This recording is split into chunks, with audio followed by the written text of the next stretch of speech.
Oh yeah, Wow, she what also a cool stopped. afterthought.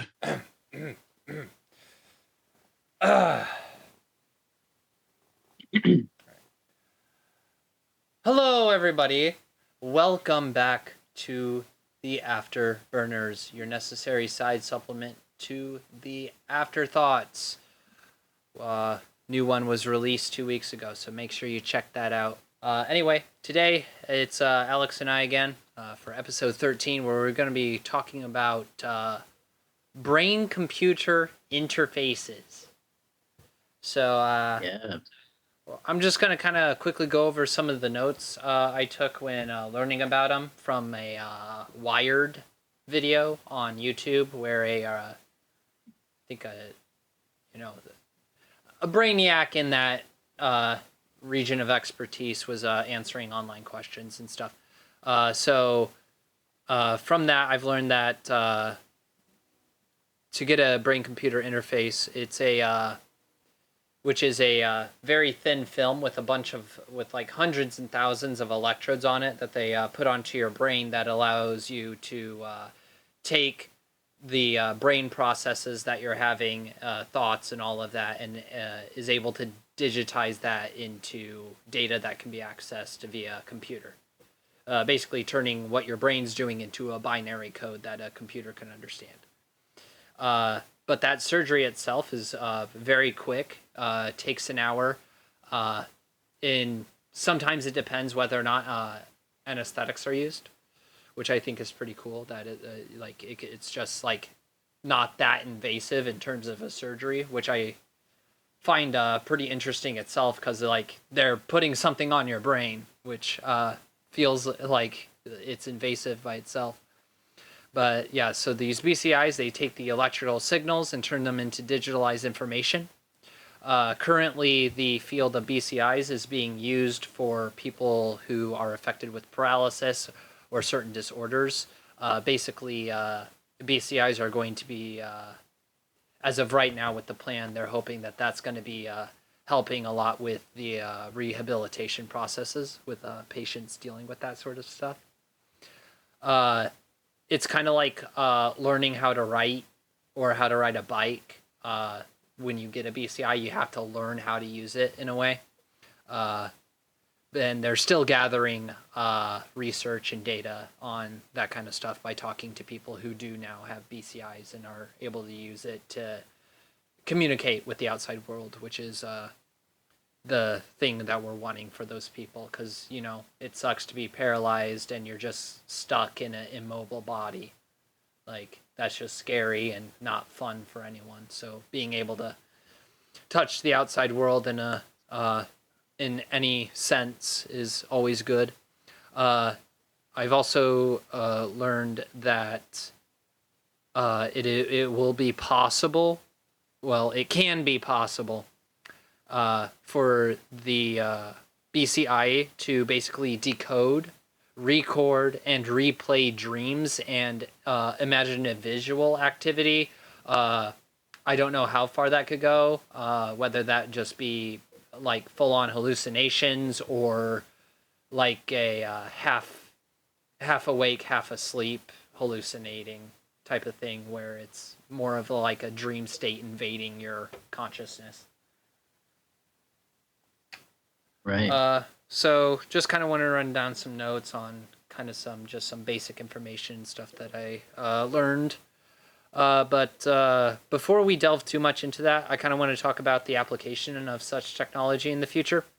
So Alex, I want to start off with asking you, what do you think the future of humans will look like? And I'm not talking about like where we're going to be at as a society. I'm talking about like progressions in medicine. Like, are we going to have more powerful antibiotics? Are biotics going to be rendered useless because viruses and sicknesses are evolving too fast? Are there new sicknesses, new mechanical limbs, new organs? Like, what do you think advances in the medical field will be made, let's say by the year 3000? Good 1,000-year time. Right. These are really good questions I think you're positing. Thank you. And I would say typically the way I try to think of things in a logical manner is to sort of reason from first principles. I know a lot of people can see that as a bit reductive sometimes, but playing Occam's razor actually gets you pretty far. And you can't always apply Occam's razor because, of course, it's not always And true. Occam's But razor is the simplest solution is usually the most correct. yeah, that's good paraphrasing. Yeah, it's pretty much saying that why would you add extra complexity if you don't necessarily exactly. need to? Extra So, variables adds more complexity to what you're trying to figure out, so why bother? Right. And so when you're asking me about like where do I see this sort of technology going, I have a lot of sort of things come to mind. But I think on like a very global level, when we advance and accelerate AI, we're just really expanding what we can do in our capability globally. And so like when we increase intelligence and capability, sort of across all the domains, we're going to see improvements, I think, including health, including computers, including BCI. The real question is, I would say trust. How much do we really trust our systems? That's going to be a big part of it, morally speaking, because like who's going to, we all sort of trust our brains to some degree, but like, do we trust some CPU chip in our brain? What if it fries us or something? A lot of people have some fear about that. But you're also right to point out that it already is kind of showing very useful development in people who can really benefit a lot from these kind of BCI chips. And yeah, you can talk more about like limbs and appendages like that. And but yeah, I guess to answer your question a little bit more concretely, I can imagine that these sort of BCIs would become pretty advanced in their architecture. I just think everything's going to become more advanced generally, just because we're going to have more information. That information is going to be more refined, hopefully, assuming AI is progressing well. So Right. um, I think that's another issue that's good. Great answer and explanation of that stuff, Alex. I did want to. Oh, God damn it! It's just my brain. Hang on. What was that last thing you said? Honestly, I don't remember. Thoughts come and go, bro. I don't know. Yeah, it happens to the best of us. I remember you were talking about like AI and that being involved. Right. I think that's one of the biggest things that is having people scared of BCIs, which is another aspect of it that I would like to tackle. Just because like, I might want to. People are. I might want to butt in a little bit here. Yeah, go for it. Something I find very interesting in my understanding is chip design. Mm-hmm. So typically humans for a long time have made chips themselves. And now we have the ability to have another entity help us design these chips, maybe even more efficiently, better, So I'm thinking on like a whole architectural stack level. We can have AI assistance to be able to accelerate things and have better architectures for the whole stack, from the lowest layers to the highest layers is essentially kind of what I'm saying. Able to really refine that process, kind of like how we've gone from super big clunky cell phones to now these little small things that can fit in your pocket, which are now getting bigger and bigger. Yeah. Because our greed knows no bounds. Yeah, that's true. We can never have enough. All right. Yeah, we always want more optimized, better, efficient. Yeah. My answer is pretty similar. Like, I definitely think that everything is constantly evolving on a micro level. A microevolution versus macroevolution. We're talking micro here, which is just very small things, like a rabbit changing its fur to white so it can blend in with the snow. That certain bacteria and viruses are going to evolve and become more potent and are going to start targeting different things within the body. So I think it's kind of inevitable that new viruses and stuff are going to come up. I mean, we just had a prime example of COVID a few years back. Right. We were pretty quick on making a vaccine for that. I mean, what was the last one? Wasn't it the bird flu? I think so. I haven't really kept up with it a whole lot. I kind of, my life was pretty much the same after COVID. But I've been, I know it affected a lot of people, but for me, it didn't affect me that much. But I know for a lot of people, it really changed a lot of people's lives. So, Oh, it took about a decade for bird flu vaccines from the first case in 97. oh my, okay. It took about 1 week to produce mRNA and DNA flu vaccine candidate, 3 weeks for viral vector vaccines, 2 months for protein based. Yeah. I mean, I also have to say, I just want to say briefly, like, I got to give credit to where credit's due. And I think, as wild as humans are, I mean, we've come up with some pretty cool stuff, I would say. Oh, yeah, absolutely. Even with, like, the computation that we have, like, I really appreciate, like, if you look back in history and, like, kind of, like, see where we come from, like, it's kind of cool to see that progression of technology and where we are now as opposed to where we were 50 years ago. Truly fascinating, but anyway. Yeah. Or back onto the tangent I was on. But like, basically, we'll just take that it took a decade. My information might be wrong, but like I said, our information might be incorrect. We're just here discussing what we know and just having fun, spitballing. Nothing too serious. Yeah. And it only took like what, under a year for us to make the vaccination for COVID. COVID So vaccine. I think that with the development and the outbreaks of new viruses and infections and diseases, that we're going to become faster and better at neutralizing that.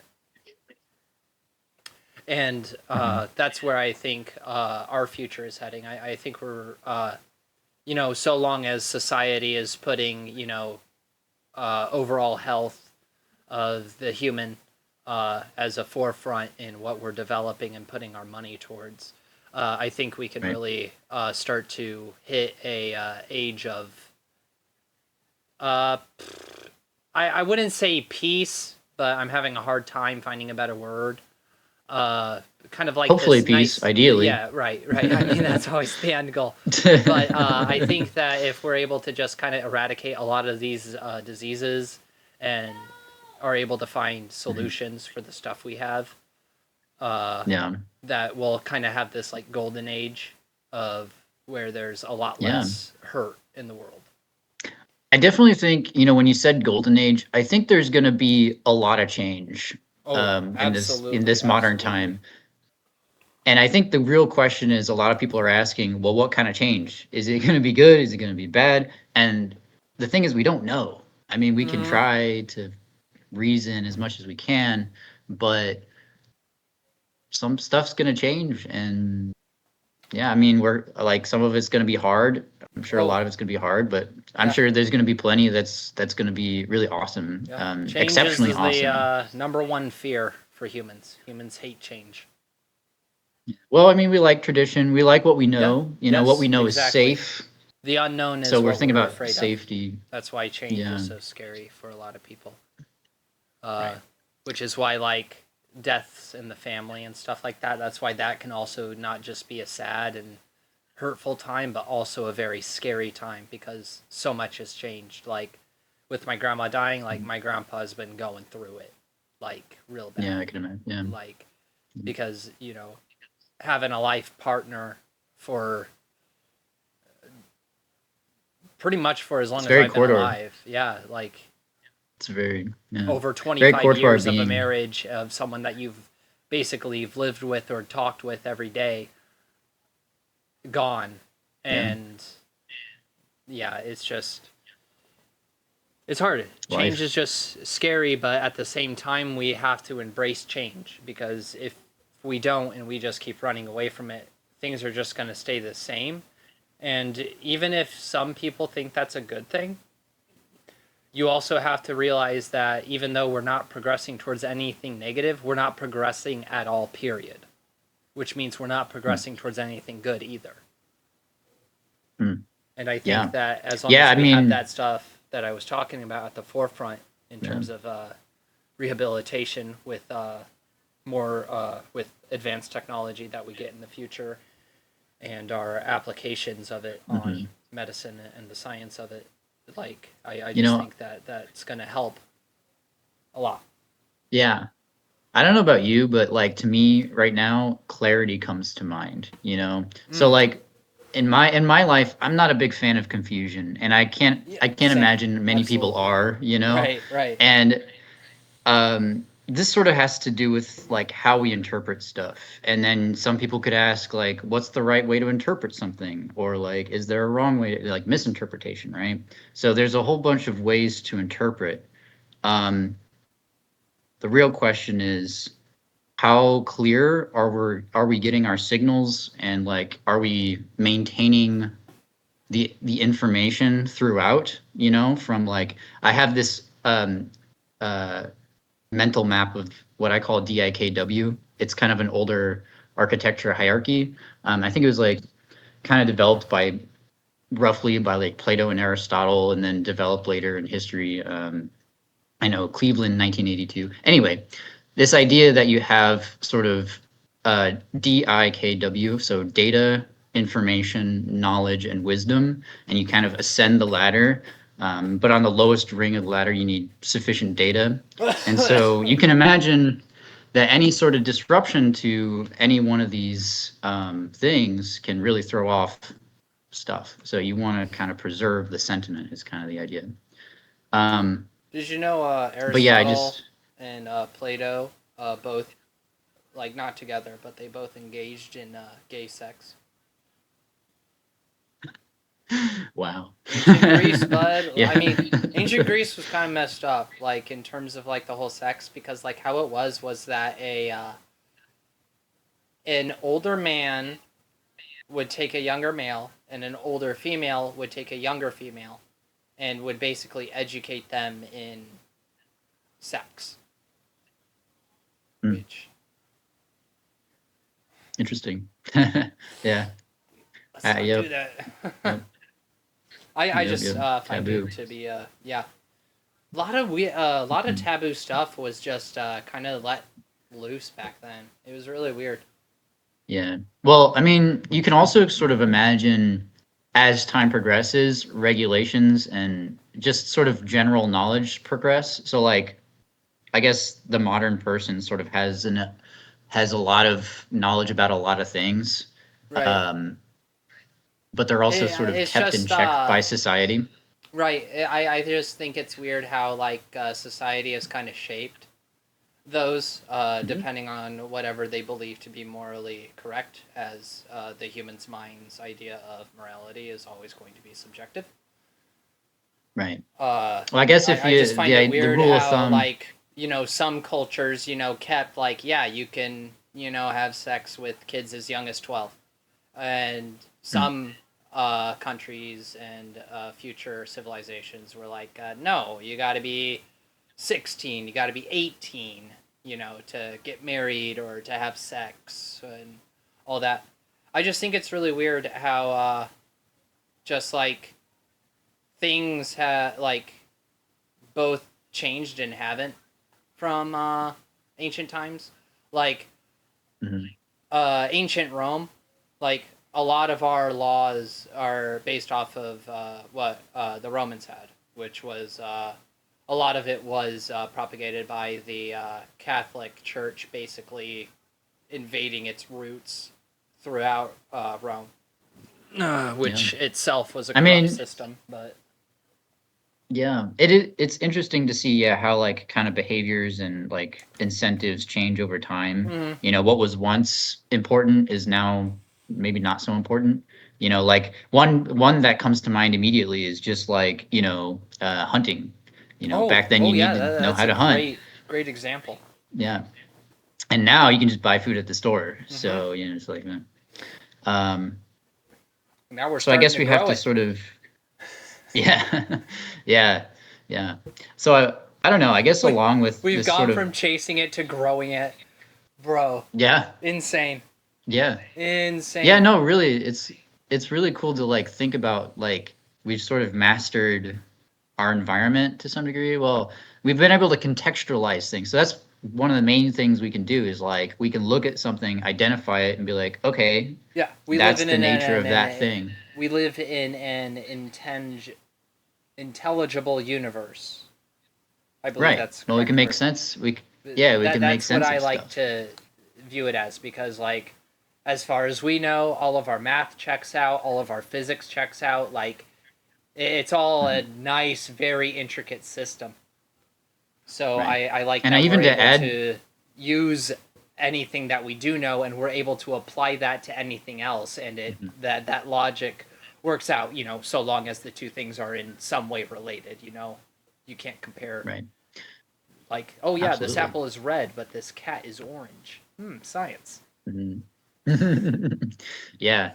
And another thing to kind of consider here too that I also kind of think about quite a bit is that, you know, um, yeah, we have a lot of ability to like understand and basically model and predict stuff. So like kind of what science is like we get enough information to say, okay, I know kind of how this works and I can kind of predict how this would be in the future. Um, but I would also point out to people that while science can tell you a lot about a lot of things, it can't tell you everything about everything. And I think that's something that people, they look at science and they say, what does it all mean? And even Isaac Newton, I believe, he said, I can tell you how I mapped gravity, right? I can tell you exactly the mathematics behind it, but I can't tell you what gravity is. It's like a mystical thing to me. Um, so on one hand, we can describe how things interact and what it sort of metrics of it, the quantitative, but then we also have the qualitative, and we're like, what is it? We know how to measure it, but like we don't know what it is to some degree. Um, Yeah, I so really it's always like kind of the been a perplexing. oh yeah, I've always really liked the quote, scientifically prove to me that if something cannot be scientifically proven, it's false. Mm, yeah. And you can't, which just goes to show, just because science can't answer it doesn't mean that it's true or false. There's more to it than Mhm. just the science aspect. Yeah, it's not a skeleton key that unlocks all doors. It's a nice Exactly. tool that It we can is. use. Um, but yeah, that It's a good area of knowledge, but it's a narrow area of knowledge. I mean, it's but not even like within super that, narrow, but it's yeah. Yeah. it can only take you so far. hmm You know. Another way you could also try to imagine it too is like you can imagine the whole thing, like in your experience, the quality and everything, and then when you put it into a metric, you're sort of stripping away a lot of nuance when you do that. So anytime you write into a book or anytime you record something down, you get a small snippet of the actual thing, because you don't like read a book and then when you read like things start summoning or manifesting out of nowhere. No, that's not going to happen. It's like you read it and you can understand the abstract symbolic model of what it means. It's really complex. It gets really complex really quick, It but does. It does. yeah, it's a very cool way to like sort of make sense of things, a limited sense of things, I would say. Hmm. Um, And although it's limited, but yeah, it's intricate, which is why it gets so complex, and why a lot of people yeah, tend to have the thought, well, if science can't explain it, then whatever. mhm, And well, that's not always the case, bud. All right. right, let's go ahead and move on. Okie dokie. Do you think humans will eventually have BCIs or something similar? Neuralink and Synchron, which are both companies dealing with BCIs, have introduced human trials. So, yes, some people do have BCIs, but I'm talking more of a wide scale thing where people are using BCIs just to improve modern day life, to make work more efficient, to just have better health. What do you Right. think? Again, I would say maybe initially speaking, it would be like a trust thing, but after enough testing, with enough like safety and regulation, and if you like look at it, I can imagine people, yeah, picking up this technology and using it for, extra things beyond, I'd imagine it starts off in like, people who are in critical conditions, physically speaking, to help them be able to do tasks an average person would be able to do. But then as it develops, I can imagine more advanced BCI chips could develop. Imagine if you had just extra arms. I always thought that would be a kind of a cool idea where like I have 2 arms, why not 4? I'm Like that'd be going so to cool. become a Machop. Yeah. Call me Goro. I'm Right. going Mortal Kombat with my 4 arms. Let's go. Yeah. I guess I would Uh, also kind of be curious about how the brain would try to interpret all that because oh it's like yeah, you're gaining another limb and like and the it's brain's kind not of weird how that programmed for happens. that. And for people wondering, like, what do you mean 4 arms? Put yourself, someone who does have a BCI might not have a limb, but they're able to move that limb with a BCI.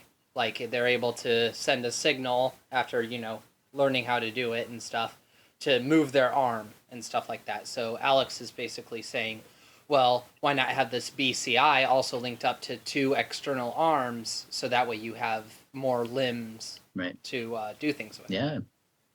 And here's the other thing I've been thinking about a little bit too is we're talking about BCIs. I just wanted to maybe reiterate binaural chip interface or something like that. Brain computer Um, interface. Brain computer interface. Okay, sorry about that. No, you're all But yeah, good. brain computer interface. And Too usually we're many thinking new about anagrams something. these days, bro. Too many, or Yeah. whatever they're called. Are they anagrams? Um, What are they called? yeah. Acronym. I don't know. Acronyms. Yeah. Acronyms. Yeah, Acronyms. Too acronyms. many. Too many new ones these days, bro. Yeah, and it's used quite a lot in like engineering and tech Mm-hmm. because we just have long words for things and we just want to, condense it. But yeah, when I'm talking about BCI chips, we're typically, you and me, we're kind of talking about like chips that are integrated within our physical being. But I almost really like those ones that you can just kind of put on temporarily and take off. I think that'd be kind of cool too. But I know sort of right now we have more rudimentary, just wired it straight into the body. But I think as sort of it advances, like I can't imagine people would be getting down with like permanent procedures. Maybe it would be really cool if we could just have like this thing we could put on temporarily and take it off. Um, so I think that would be really cool. Um, anyhow, but yeah, I think it's a very, very interesting sort of idea for people. And I think it'll be a really good thing for, yeah, health and people's lives, just being able to have um, working, functional bodies, and you could also, here's the other cool thing I'm thinking about maybe is you could, if you had a BCI chip, you could interface with more things outside of your body. Like if you were able to like imagine like Bluetooth or Wi-Fi, so like you could have your brain chip and then you could connect to like your And car watch or your something. dreams. If we ever get to that state, that'd be so Yeah, rad. that'd be interesting. Yeah. Um, but ultimately, it's all in the sake of greater knowledge and understanding more clearly. And I think the less confusion we have, the better. Confusion is kind of like a real enemy in my books. And there seems to be a lot of confusion within the world. And I would hope that um, we can minimize that and understand more and just we know the facts. We know what's right. We know what's not right, and um, it's kind of an endless adapting journey too. You can never like, that's the other thing is you make an approximation, you measure how close that approximation was to the actual thing, and then you sort of keep iterating and refining and hopefully getting closer to that thing over time. Yeah. Fun to watch. Oh, absolutely. It's very interesting to be born during a time where we're just advancing so quickly that it's just happening before our eyes. I think that's another thing I might want to mention. I think this is kind of cool too. I heard that, I don't remember exactly where I heard this, but I think timescales is going to be one that's going to be kind of important. Where I heard that as humans are to plants, like if you can imagine the speed a human interacts in the world with and the speed a plant interacts with the world with, plant grows like really, really slow compared to like a human moving around and doing stuff, right? That's about the same ratio as advanced AI to like humans, maybe. Is like we're basically the plants in that scenario, and AI is going to be like this super brainiac wizard. And I think that'll be very interesting to see because us humans, we can't live in that world. We're just too slow. That's really what it is. We're just really too slow to like keep up with it. But yeah, you could have AI do like potentially years of work in short amount of time frames. I mean, that's kind of wild to even comprehend. That's why I talk a lot about acceleration, because it really opens your eye to like, oh, okay, if I could do a 24-hour task within a day or within like a couple hours, that'll change everything. So, yeah. Yep, super fascinating. Look at this little critter. Thank you. She growing up. She is. She getting too big, and I don't like it. She my little baby. Cute. You run along now. All right. Yeah. I think, like you said, trust is going to be a very big issue. But I mean, kind of how we went from wired earbuds to headless ones. Wireless ones, headless ones, wireless ones. Hopefully the same thing will happen with the BCIs, that you can kind of just put a thing on and it's temporary. I think if that were to be the case, and that's like the main thing that gets really popular and stuff. Sorry, it's getting hot. That I think a lot more people would be open to using it. So definitely, I think, further down the line, more and more people are going to start using BCIs because it's just like, it's efficient, it's the new thing. Yeah, I know a lot of people care, like, is it reliable? Is it safe? I think those are kind of the two main staple points.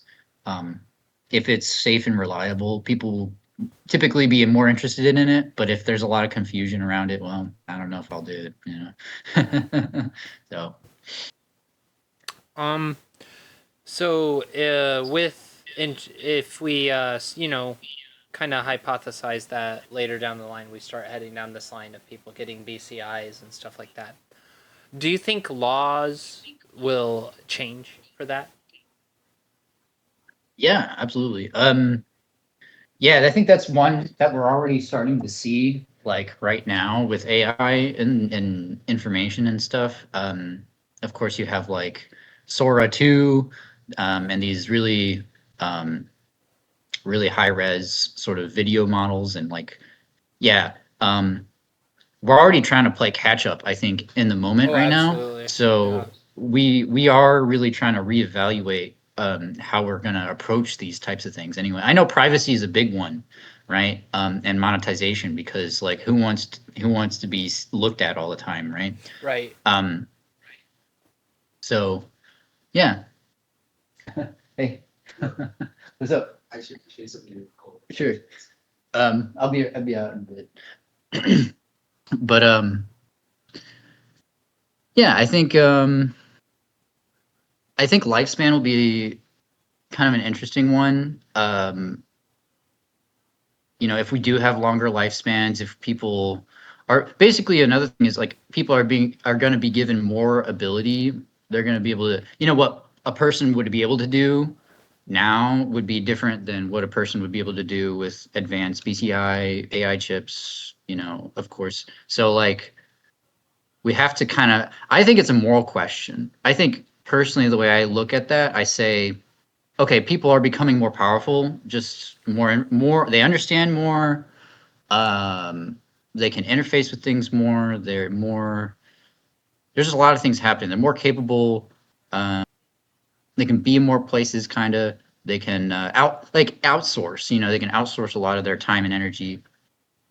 So really the thing is like, okay, if we can do all this, are we moral? Are we doing good things or are we doing bad things, right? And so this is kind of like maybe you could build limitations within the systems themselves. So if somebody were asking for like something nefarious or malicious, the system itself will be like, you're doing that. I'm not going to help you with that. Mm-hmm.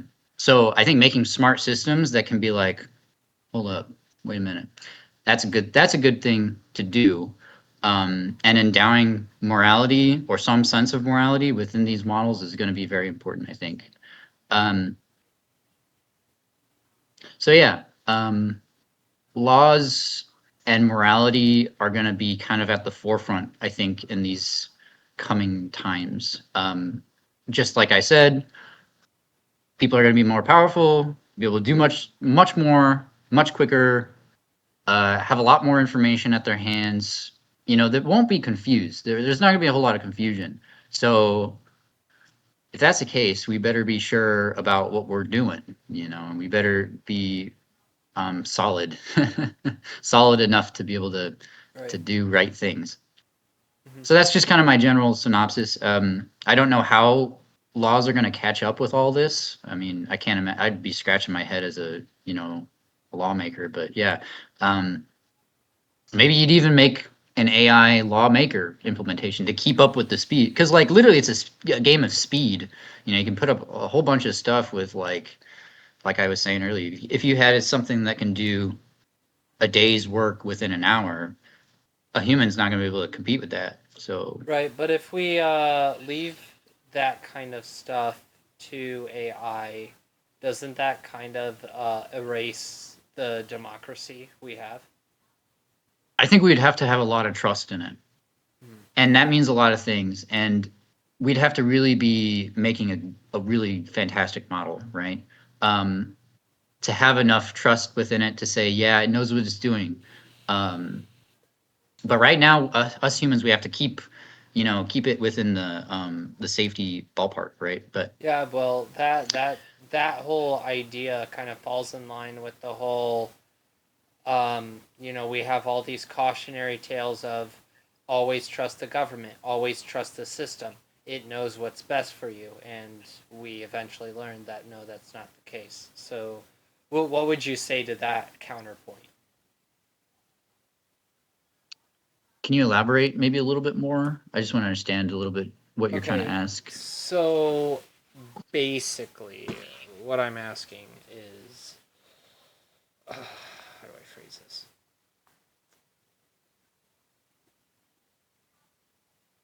Sorry, what did I say again? I guess you're kind of asking about like how people. I don't even really know. I'm sorry.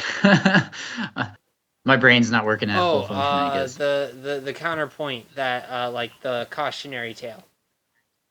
Cautionary So tale. yeah, like let's take George Orwell's 1984 for example. Are you familiar with that?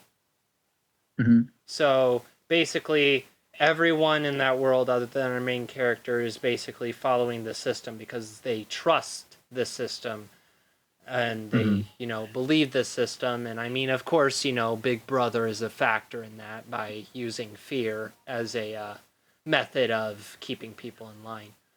But Right.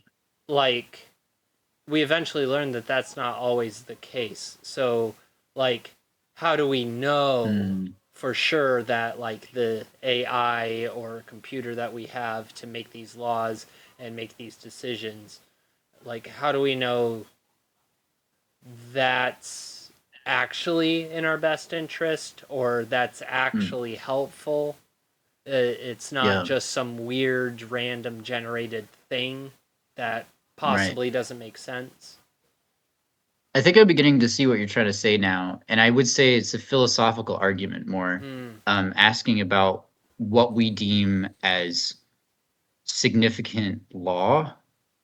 Because yeah, I think we have current structures as like human method. Could So like, could you elaborate more on what you mean by?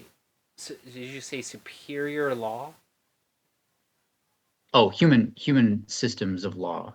Oh, I thought you Yeah. were saying like No, supreme laws, like laws that are like just set in stone. Like, no, I'm not saying of that anything like that. oh, I'm just okay, saying sorry. like the way that like again it's philosophical in nature the way you're asking it because you're asking how do we structure our lives and stuff like as people, Mm. like what do we like, yeah, you're saying like what do we agree as like So the I'm best, basically asking like for an objective answer when the answer is always going to be subjective.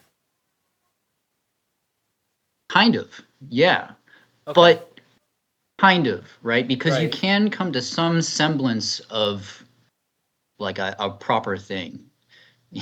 It just takes a lot of time and energy and effort to really come down to like what is good is you're kind of asking like what is good and what do we want in our society, in terms of like regulation and law and in terms of like what we can do and what we can't do, and also an AI has to understand this as well, right?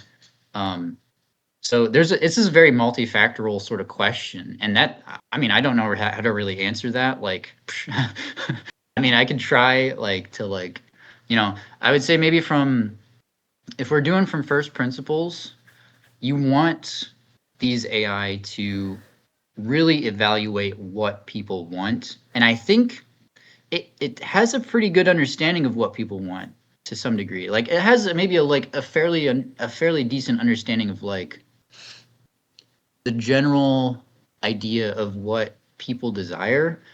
Um, I don't know how to like prove that, but I would assume that it would be within its embedding model weights that it's like learning about the environment of the world. So I would say, really personally, I would say that it's functionally learning things about the world and the universe. Some people could say, well, is it actually learning? Like, does it actually know what it's talking about?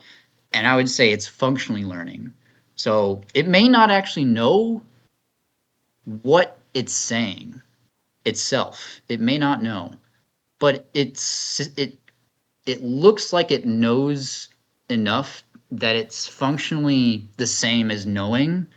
It's a very tricky Absolutely. thing. But to take away the trickiness of it, I would say let's just skip the middlemen. It's functionally working. We don't know how it's working necessarily, but it seems to be working. Um, so it seems to be learning, and it seems to be able to retain what it learned and apply what it's learned, kind of. And the better it can do all these things and refine itself and all these things, it's actually like picking up on the identifying traits of life. So it can say, "Oh, that's a cat," or "That's a human," or it within its model embeddings, like it's beginning to really map out what things are kind of behaving like, you know. Um, so along with this, it would probably have some semblance of like a morality or understanding of morality based on sort of the corpus of its pre-training, if it's like learned enough. So maybe that in a long, arduous way to answer your question, I think these AI models are going to help with that moral question of like what humans deem to be beneficial and right for society. Because again, we all have our own ways of seeing that subjectively. But maybe it could distill a lot of what humans want in their subjective and make it like a, a narrower thing. Does that make sense? Yeah. I know Like, it's pretty complex. I mean, I guess, I mean, in the same way, we are kind of relying on the government, and it's like, well, it's working so far. So I guess it can make sense that that could be like seen and treated and reacted to the same way. Okay, maybe let me reevaluate this just slightly. You know what you want, right? Yeah, I pretty I kind of sure, know what I at want. least. Yeah. What you want is not necessarily what I want, right? But we could Right. probably agree on some things. Mm-hmm. So, what if we had an AI model just for the two of us? Okay. Just two of us, right? Okay. One AI model between the two of us, and that AI model can we're us, me and you. We're gonna feed this model with everything, with a lot of stuff that we like and what we don't like, right? Right. And over time, this one model is going to understand what you like, and it's going to understand what I like, and then maybe it can sort of like, oh, merge that, right? Eventually, you know. Venn So diagram. that right, so that we can have the best of both worlds. Essentially, is kind of the idea. And maybe that will take a larger scale with more people. Right. But that'd be kind of cool, is if everybody could have their own sort of understanding put into this large thing that can distill a lot of it into what the majority of people want, right? Okay. And of course, minority So, groups. And how does that differ from like having Congress vote for things? Like, what's the right, difference between having, you know, this one thing decide versus just having like people decide? right. If they're both wanting what's in the best interest of people, why not just have people do it? That's a very good question. And I would say the key difference is that people are doing it. Mm-hmm. It's people and not computers. So that can come up with a lot of things. So like people, we're great, but we are fallible. Maybe sometimes not always accurate. We try to be accurate, but we kind of rough approximate stuff. I would imagine that an AI could really understand the sentiment of what people are trying to say, as opposed to some representative human to be like, oh yeah, I know what people want. So I would say it's an accuracy thing. So in comparison to Congress, sometimes things happen where not everybody agrees. With an AI, I wouldn't imagine that's a huge problem, because even in those disagreements, I would imagine that people are like, okay, at least it got most of what I wanted, and here's my little stipulation, my minor stipulation. With humans, it's like there's some major stipulations sometimes. So, to each their own. So, yeah, it's an accuracy thing. Okay. I kind of wanted to offshoot off of what you were saying earlier about like with people living longer, Mm, because like BCIs are gonna, help with that. mhm. And if we, are still hypothetically thinking about like this golden age, uh, like we'll have enough solved to where our lifespans are going to be increased. Like lifespans are increasing as they are. The younger generations are going to live longer than we are Yeah, with how that's it is cool. so far. Hmm. Yeah, I know people will talk a little bit about, cellular regeneration, immortality, um, potential, like hot topics of like, well, what could you really do if you had a super intelligent system that could,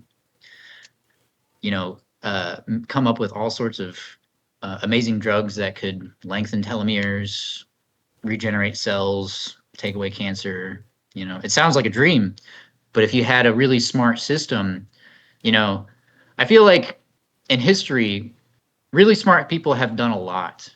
And Mm-hmm. if we know what really smart people are capable of, well, then what is a smarter entity going to be capable of is really the question. Like, we don't even know.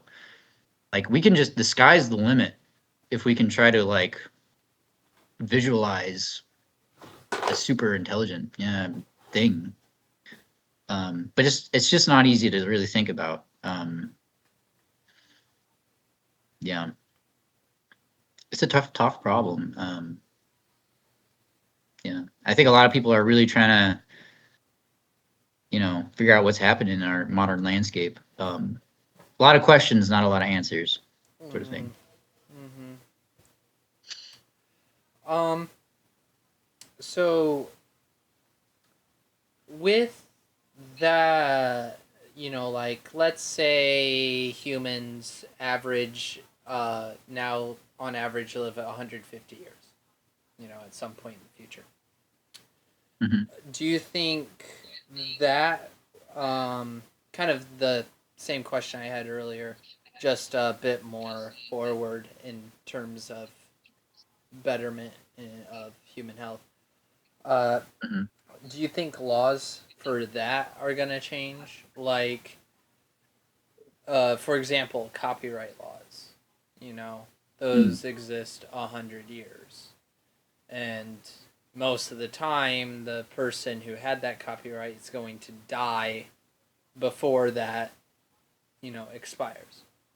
So, do you I, think that's gonna change? I think if people start living longer, the way we view life fundamentally would kind of change a little bit because, well, life has kind of become more significant in some sense a little bit because you can do more things, you can um yeah, living longer. It's a tricky one because I do think that the things that will matter a lot is like empathy and morality. I think valuing life is kind of going to be the new age sort of thing. Um and like if people are immortal, I think that would make us more interested in living longer, more blissful, peaceful lives. Like I can't imagine somebody would want to live a stressed out life, you know? Could you like yeah, so if people are living longer, they would want to probably minimize the amount of stress or suffering or pain within their life. So, yeah, I could imagine many things coming from that. Um, but yeah, I think it's just like, it kind of comes back to like valuing life in general. If we have people living longer, it would change a lot of like ways people view like law. It would also change a lot of ways people interact with life.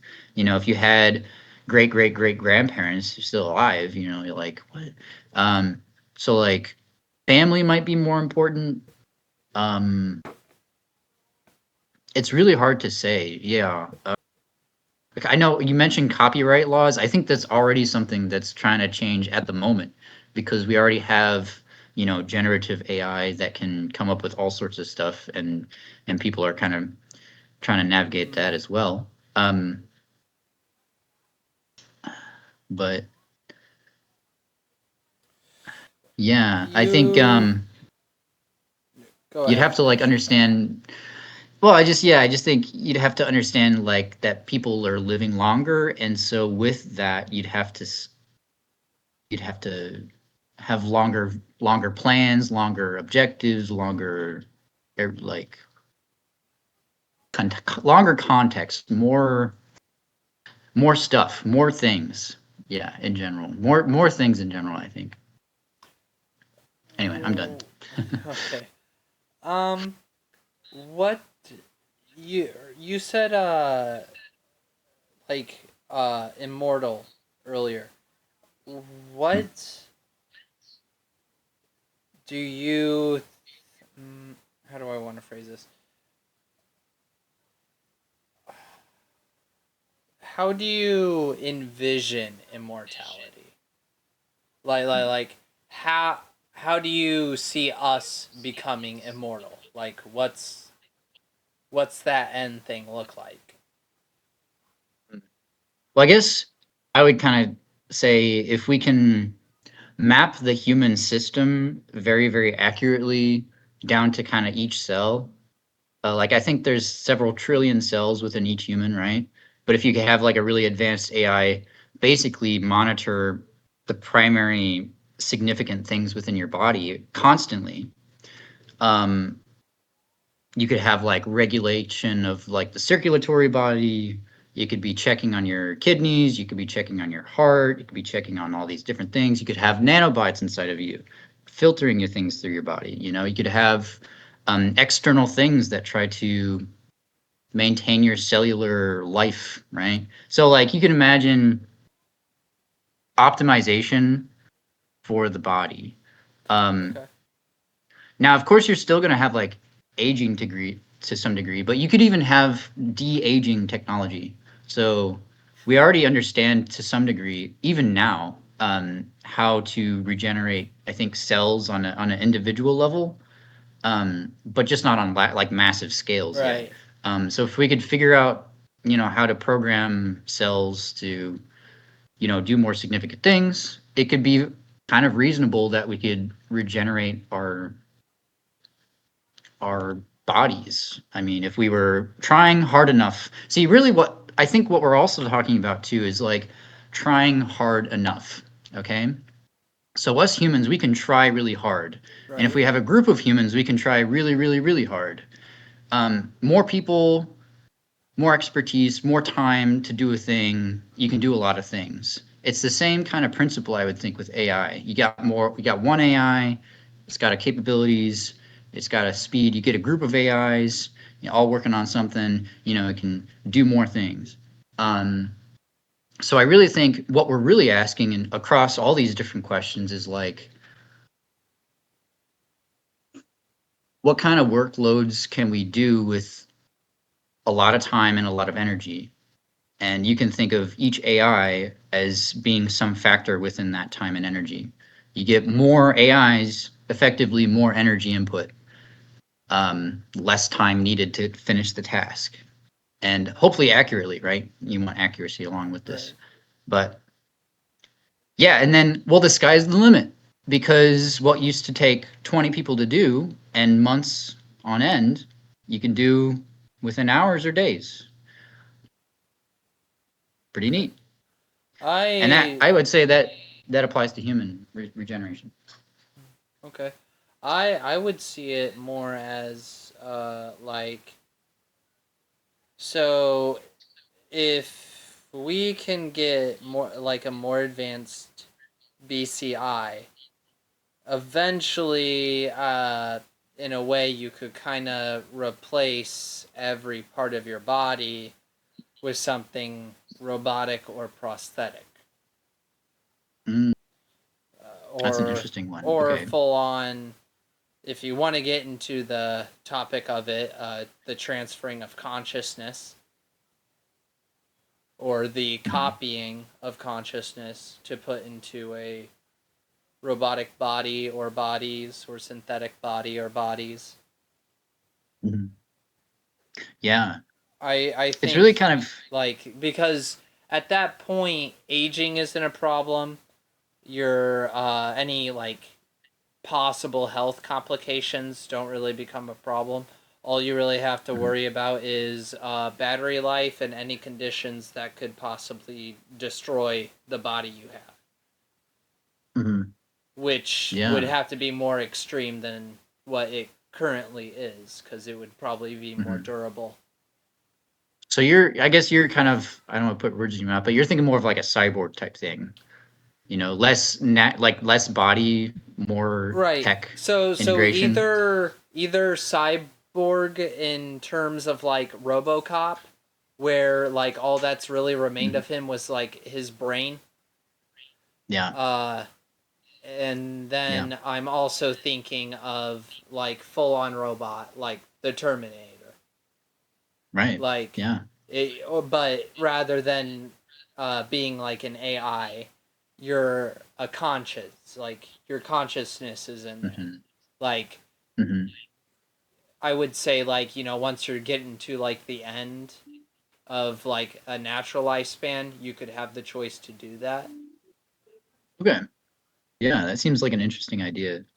Yeah, I think that could be another completely valid alternative to like the aging problem, you Mm-hmm. know. I'm sure you'd have like a mixture of people doing all sorts of stuff. Some people would be going really heavy tech, like wanting to transfer their consciousness, right? And then you Yeah. have some people who just want to keep their body and then use these external things to maintain their body. And then you might get a mix of both where you have, you know, some tech, some body, all that stuff. I'm personally of the camp. I like my body. I know, Mm-hmm. some Mm-hmm. people want upgrades and stuff like that, but I think there's something to be said about being old-fashioned. But yeah, I don't even, that whole transferring consciousness thing. I don't even know how or I think replicating consciousness that would be more feasible maybe, but like to transfer consciousness, I'm not entirely sure how that would work. Yeah, I think You could transfer. yeah, transferring consciousness, definitely, because as we get more advanced with the BCIs that we currently have, we're going to be able to just understand more of the brain and be able to map the brain better. As some BCIs are like actually really helping with research on that. Mhm. And Yeah. yeah, I think the transferring would definitely be very hard to do. And then like at that point, if I'm just copying my conscience, that's just a copy of me living on, not me. Yeah, it's not So actually you. it's Yeah, right, right. a replicant. So why would I want to Hmm. do that? However, if you were somehow able to keep your own, okay, in terms of transferring sorry, in terms of like copying consciousness, that would retain the same memories and knowledge, all of that, right? I would assume, yeah. I don't know if it'd be like If we're the talking same about brain. copying, whatever's in that brain to, I think it would be a like very basically run the close world. approximation. Yeah. Yeah, I think it'd be a very close Okay. approximation to the Do actual you being think, minus the mind. right?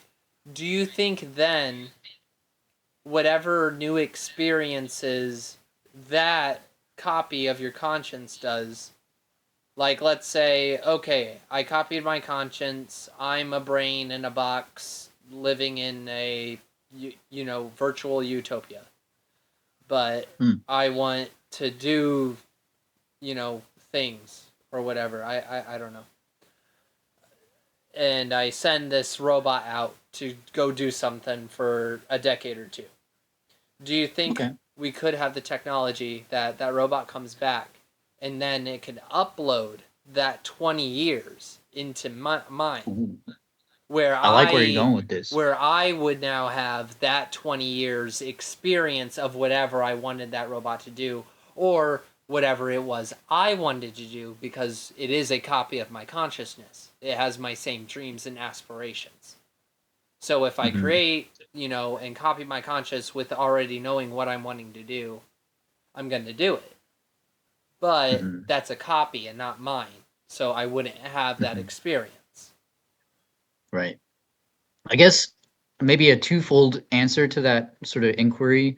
Um, First part is this replicant that you make is going to be an approximation of you. It might have a replication of your personality, but your physiology is going to be completely different. It's going to be Mm-hmm. robotic in nature. Um, so it's sensory perceptions. It doesn't have the same chemistry you do.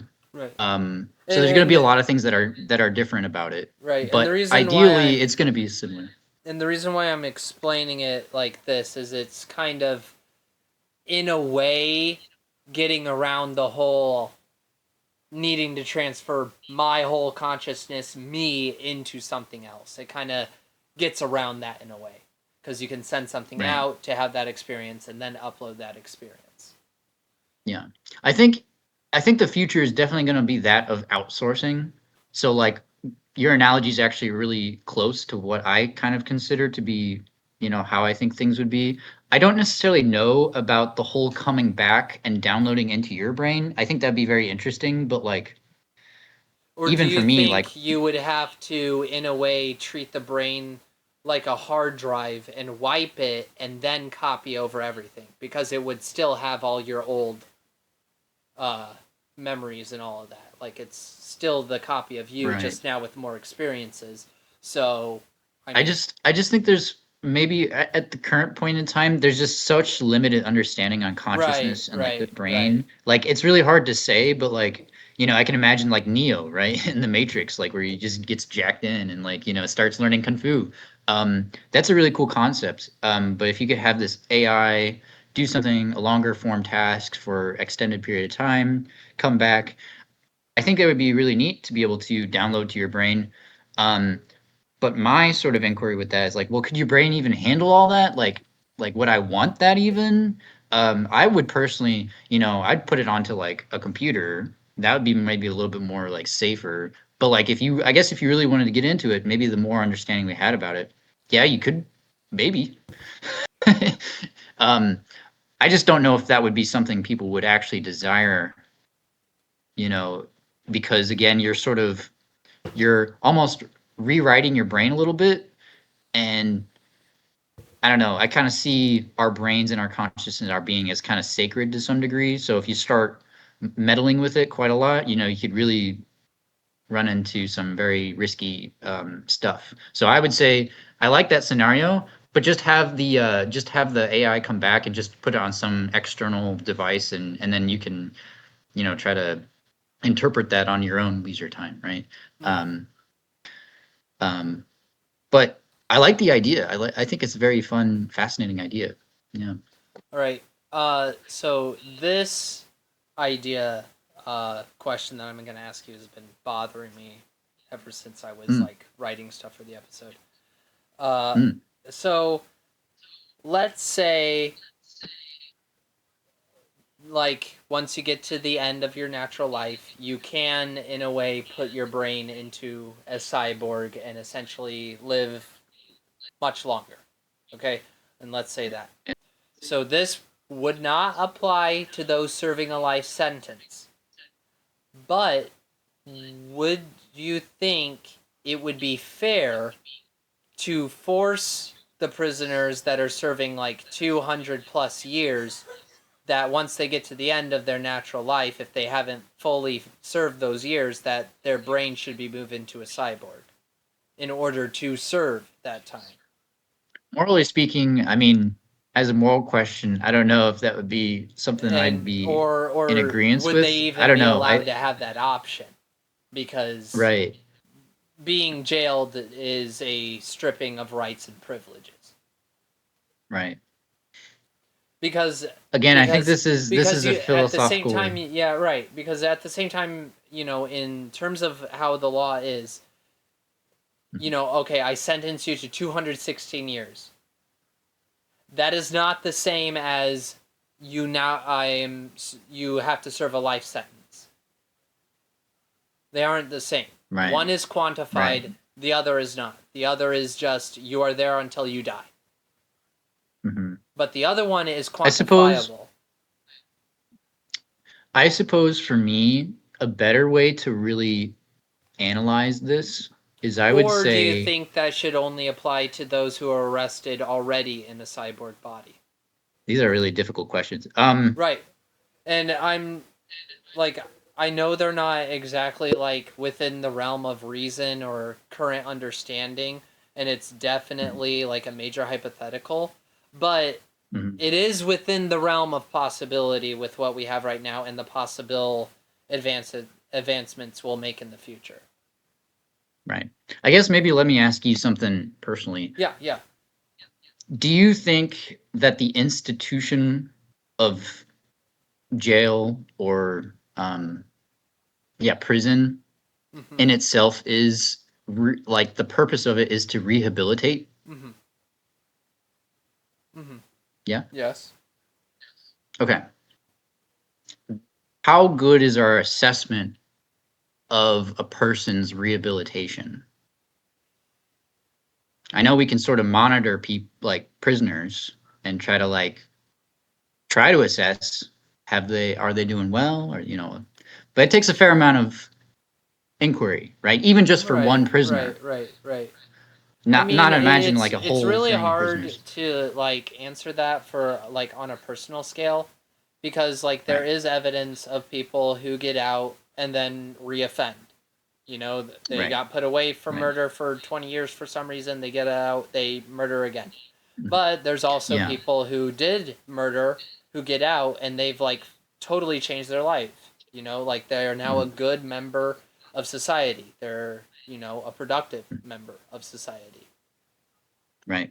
And so I guess my answer here is kind of shifting gears a little bit, and I would say it's our ability to assess rehabilitation and help prisoners um, through their rehabilitation.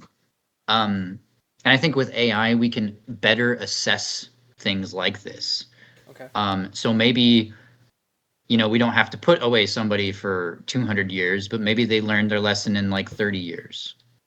And we could have some complex AI really assess the prisoner on an individual level and say, here's what he's done, here's where he's going, this is what he means, this is what his sentiment is. Maybe he's ready for rehabilitation by this point, right? So I think it's really a assessment or evaluation problem, and it's not so much a numbers problem. I think that's where a lot of people take it, is they just, longer sentences, more punishment.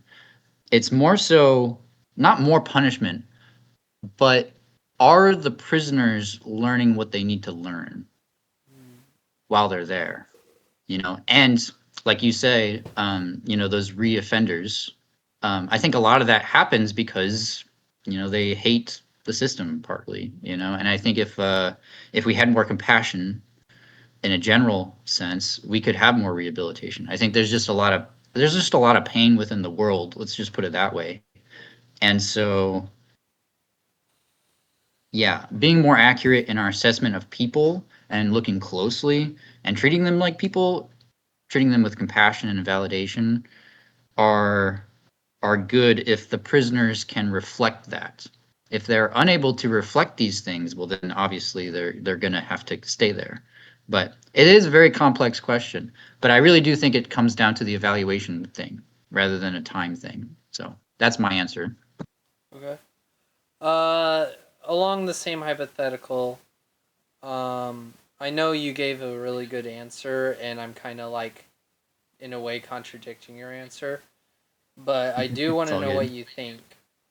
Let's say someone in a cyborg body, let's say they can live 1,000 years. Okay, they've only Okay. been in it for a few years. They get taken to jail. They're found guilty in the court of law and they are sentenced to life. Do you think it is a fit punishment to put them back in a mortal coil in a way?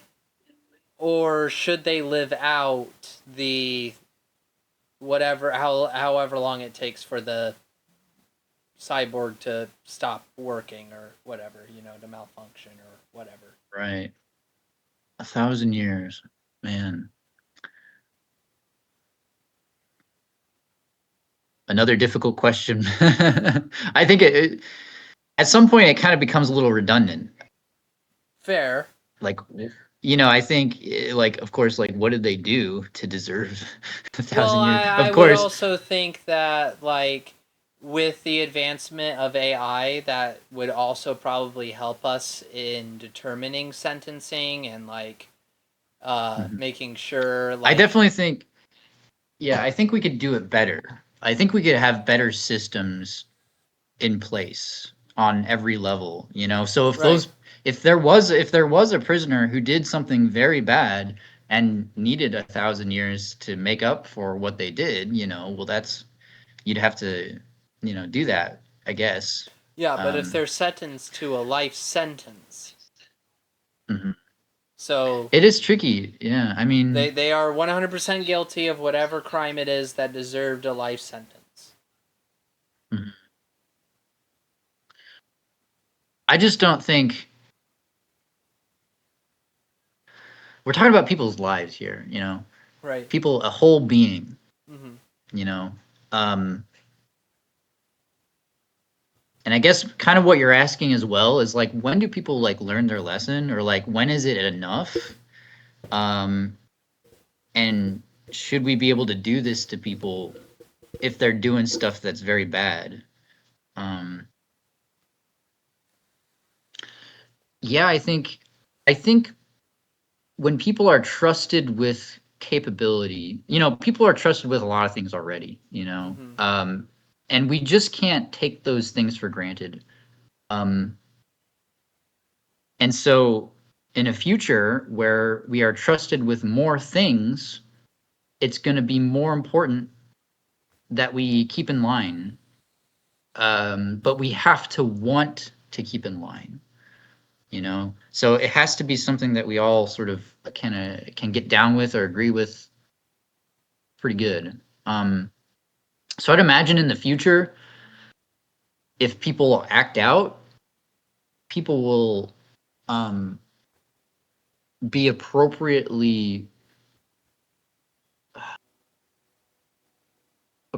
dealt with. The appropriate amount of time and rehabilitation needed for the individual. Again, 1,000 years or a life sentence is a very long time, like incomprehensible, essentially. Um, I think there would be a point where people go crazy, literally. Um, and I just don't know if people really deserve that. But again, it's really hard to say if they did something really bad. I mean, it'd have to be really bad. Um, I guess at the core of this, people should want to do good and refrain from doing bad in a very general sense, a very, very, very, very general sense. Right. And maybe we'll have a better system for that in a future where people want to do good and they don't want to do bad, right? I think that would be the case. And we wouldn't have these like lifespan 1,000-year type scenarios. That would be really dystopian to me, I think. Okay. Fair. Uh, I'm satisfied with talking about that. All right. Okay. So, I mean, uh, it's still along the same lines, but how long do you think humans' impact and reach can go? Like, for example, the golden record uh, on Voyager 1 and 2 that it has, like, pictures and songs and all that jazz. Like a little time capsule for other alien things if they exist to find and discover. Uh, how long will humans be around? Like, That's an interesting question. I've kind of thought about this one too, a little bit. And this is what gets me really excited about new AI and technology and stuff, is because I would sort of have my own terminology and put in here that um, you could have an entire culture of a planet within a singular AI unit. Imagine how cool that would be, where you have an AI robot vessel that holds all the corpus of human information, all the relevant stuff, um, all and the is Reddit traveling posts.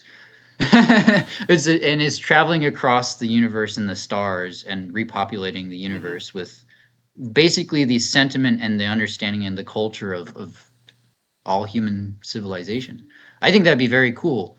And again, as long as robots are able to like maintain themselves and not be dumb, I think maybe even to like, well, here's the other cool thing is it's able to like replicate and spread. So if, a whole planet of robots is destroyed by a meteor impact, you'll still have 30 other planets of robots with the same stuff. Mm-hmm. So the more you can like distribute it and, spread it apart, the safer things kind of become, because even if you have, 50% of it be destroyed, you still have the other 50% as backup. So I think for So humans, it's going to be like hopefully we last as long as we can. For robots, maybe to the end of the universe. Who knows?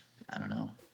Okay, that's what I was gonna ask. So you think it's gonna last basically to the end of the universe, so long as I think we have I think enough with robots out there? robots, I think that's very possible. I mean, it's hard to even imagine like a million-year-old robot, but I mean, I think it's very possible. Yeah. All right. Okay. Hypothetical question. If we were able to copy consciousness, do you think we could create copies of ourselves? Could we upload Oh, their I think that. memories into ours? Would we be able to tell them apart? Okay. A couple of questions. I think copying our consciousness, surprisingly, that seems pretty feasible. Right. Um, You did would we answer be able to that tell the? earlier. That like you Mhm. feel like that's more feasible. If we like, The other yeah. the other question is, would we be able to tell them apart? I think so, unless they get really good at replicating humans, and that I don't know. They could become really proximate to human physiology, Right. and so then And maybe I'm I don't know. talking a little bit deeper into that. Like, what about like the memories if they were to be uploaded? Are you going to be able to tell those memories apart? Like, how do you know those are your memories and not the consciousness? Or do you think you'd See, be able to? this is where it gets pretty complex, because it's like kind of editing the memory of the self brain. Like I really think it'd be really hard. I don't even know how possible or feasible it would be to like integrate with, you know, I want more memory. I have other memories here and I put them into my brain, or I have stuff in my brain and I put them into another thing. Well, I think yeah, having but stuff in the brain and putting into a thing, it seems possible. Putting another thing into my brain, that's really tough. well, I don't know. BCIs can both read the brain and write to the brain. Really? Yes. Okay. I actually didn't know this, so Yeah.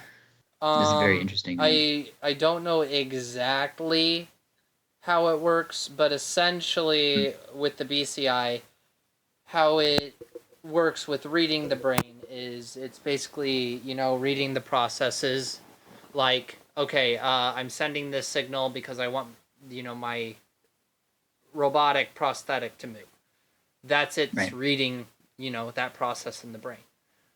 Right. However, it could also write to the brain. And let me see if I can find some information. I just find that concept really interesting. Yeah, it's like I don't even know if I'd personally want that. I don't even know if people would want Right, to right. download stuff into their brain. I don't know. BCIs do not write to the brain in a way that directly inputs information, but they can work bi-directionally by first reading the brain signals to translate intent into action, and then using external devices to provide sensory feedback back to the user. Stimulus. Okay, that is bidirectional. Okay, that's cool. Yeah, so it's mainly I think like that's the pretty cool. Yeah. stimulus. Honestly, I would. Here's my rebuttal to that.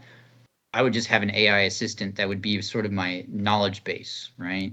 Mm-hmm. So like I'd be me, the individual, but it'd be like I don't want to be brainiac. I don't want to store all that. I don't want to cram all that crap in my brain. Right, but I'd a rather have BCI I'd rather have my AI is assistant is do it. in a way like in a way it can be like a computer, right? Oh yeah, it's brain computer interface. Right. Yeah. I Okay, mean, and it so it's its connects own computer right, and it connecting to your connects brain. to computers, and it's able to like Oh, map Wi-Fi, yeah. all of that and everything. So I'm wondering, like, could you, in a way, send new information back? Well, no. Hmm. There could be Like, some communication between the BCI and a computer externally. right, and I'm wondering, like, can that computer send something to the BCI that would, in a way, like if the BCI in its, if it somehow had like its own memory storage that your brain is able Hmm. to access, what's to Ooh, say that I you like can't that. like upload that stuff onto that via computer, which then connects So back to maybe that BCI? so maybe what you're really talking about instead of BCI is more like a brain extension. It's not just like a computer chip, but it's also got memory. Right, I think that's right. a really cool idea. It's like, yeah, like maybe you could have like external memory attached. That's kind of weird to think about, but I mean, Yeah, it I have kind of no seems idea how that would feasible. work.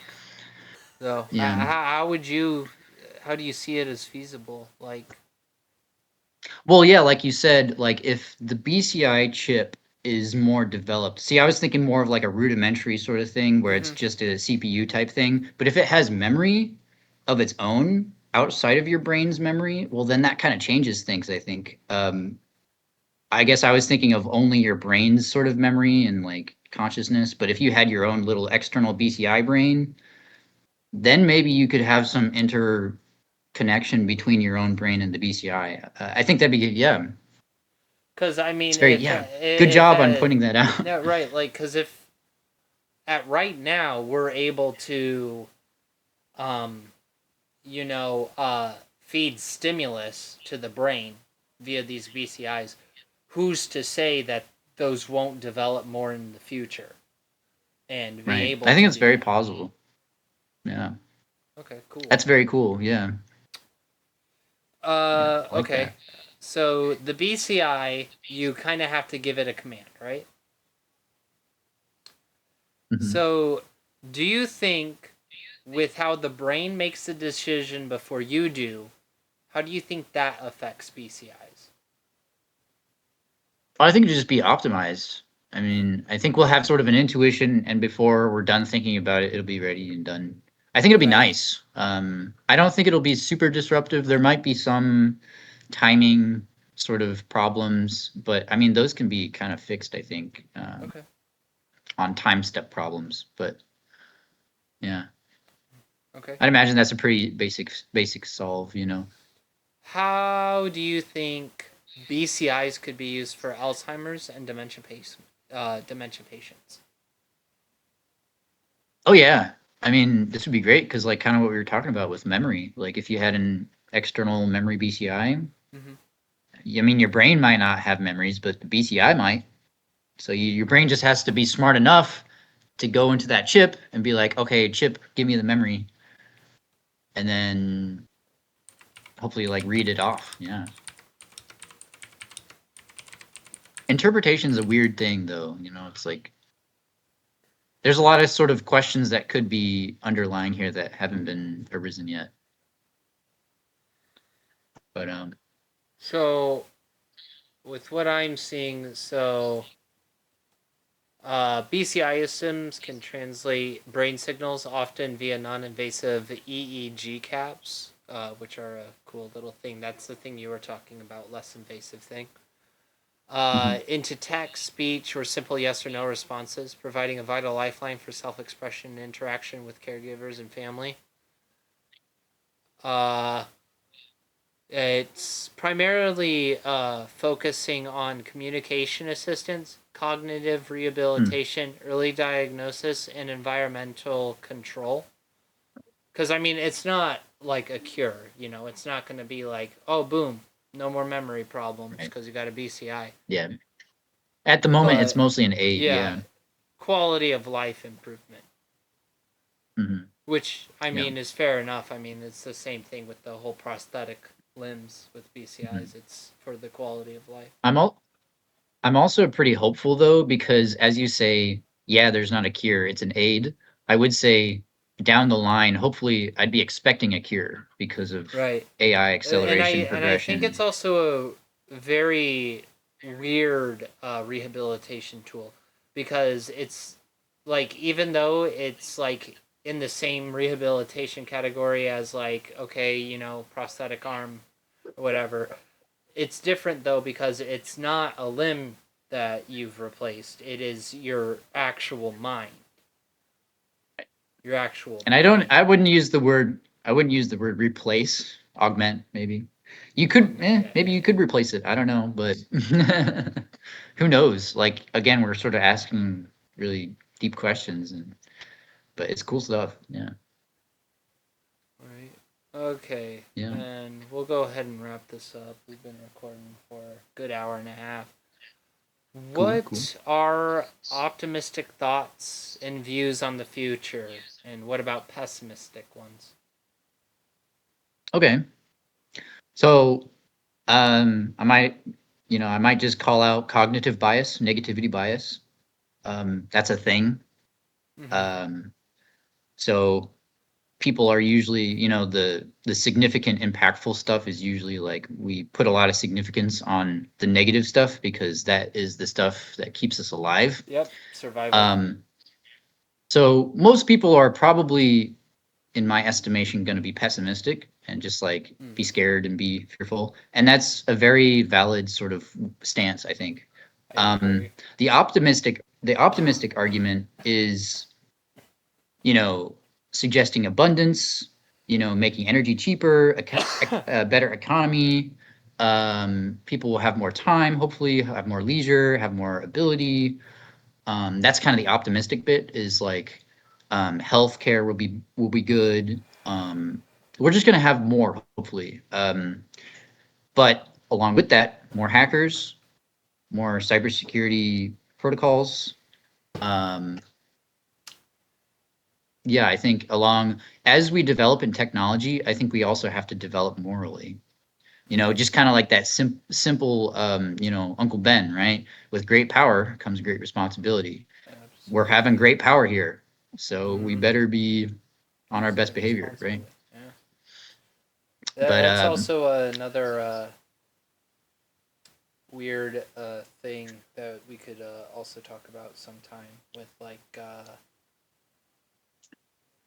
the whole idea of what did you say? Like robotic brain. Yeah. I think that'll be actually a really big place in the future, is because that BCI or brain interface is going to be an extension to our current brain. So I think that'll be a huge place of interest for a lot of people. I now remember my exact question. It's like the possibility of people hacking BCIs. Yeah. Like that's a very real thing too. Yeah. Yeah. And they get like this reminds me of Cyberpunk, bro. By Cyberpunk 2077. Yeah. Yeah, Netrunners, bro. Yeah. Yeah, you really have to like think. Yeah. I agree with you with the pessimistic view of like just people are going to be mostly pessimistic and have negative views, especially with the negative bias being a huge factor in all that. Mm-hmm. However, I feel like there's enough people who are doing the best they can to put their best foot forward. And I think as long as we still have those people and we have, people raised to become like that, that there's going to be good things that, that can come out of this. It's just like there's just so many bad apples out there that it's really hard to like judge a good harvest, if so many are rotten, but there's a few good ones. To add to that, here's my little optimistic coming in here. Yeah, there might be a lot of bad apples, but in my perspective, we don't start off as bad apples. Okay? Absolutely. And this is very significant. We become bad apples by our environment, by people, by influences. So this is where I say your freedom of will and your choice is paramount, because you can either be a bad apple, or you can understand where you come from and what you started off as, and you can return to. It doesn't mean you have to remain a bad apple. Right. And I know people get called out, but there's never just, for me, I don't think there's just bad people. I think we all have good and bad within us, and we have choices within every moment. And some people make bad choices but are good people, and some people are, vice versa, right? Bad people make good choices sometimes too. But the labeling, that's really what it is. Kind of reductionism at its finest. We're saying we're taking a complex thing and reducing it down to thing, and we're missing a lot of nuance. And this is kind of where the moral philosophical lens comes through, and you're saying we got to pay attention to these things. Yeah. Absolutely. So, I'm just hoping that we get to a point to where we're just able to just better all of humanity as a whole. I mean, that's always the goal. And yeah. I think with the advancements that we make, and people using it responsibly, I think that will do nothing but good things for for us all. Here's the other optimistic lens that comes to mind as well, relating back to what I was talking about earlier. AI is able to get a pretty good sentiment of morality. You'd be surprised at how well it's able to understand why morality is a significant thing. But again, if you take a whole bunch of people of the world, and each person was able to give their take, AI is able to look at all of people's takes and say, here's what people want on the average, on norm. I think that'd be very powerful, and then be able to implement all that. Yeah. So I think using AI to understand morality is going to be a big thing. Yeah. Absolutely. Well, we can only just hope that things go well. Yeah. It's in the individual's hands. Yeah. So we just keep on going. Any closing thoughts, Alex?